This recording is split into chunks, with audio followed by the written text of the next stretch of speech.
is a little bit funny. Hope you like this.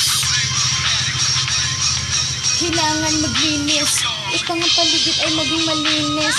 Kaya tayo maglinis ng kwarto ng banyo. Magpabango ka na din para hindi ka halatang hindi naligo. Yeah, come on, let's go.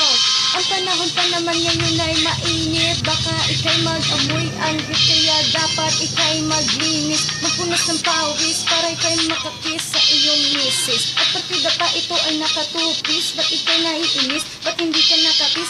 Puno ka kasi ng pawis. Yeah, let's go. Pero medyo sabit, bakit ka kumapit doon sa may papet? Ikay nakakaakit sa mga tingin mong malagkit. At alam nyo bang malagkit na bigas ay kailangan para makagawa ng biko? At para makakain ng biko, matyaga ka dapat maghalo. At masarap ang halo-halo. Yeah, come on. Every day, Lynn. Every hour, Lynn. Every minute, Lynn.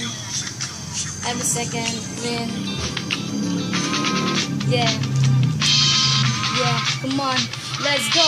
Babae na maganda ang tawag sa waray, babae na mahusay. Sabi pa nila ang mga waray ay walang upay, walang awang tumatay.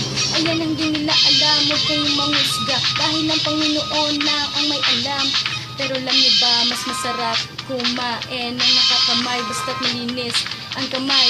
At alam niyo din ba, ang kalamay ay kinakamay ng mga patay. Pero huwag kayong maniwala, yun lang ay akahaka ng mga bata. At ang pusa namin laging tulala, ayun pala ay nakinisap palaka. Ha ha ha. At ang aso namin bibo na mahal ko, pero masakit lang. Maaga siyang kinuha, pero wag tayo magdrama. Baka palipatin ako sa drama ni Aga. Ha ha ha ha ha. Every day clean, every hour clean, every minute clean, every second clean. Again, every day clean.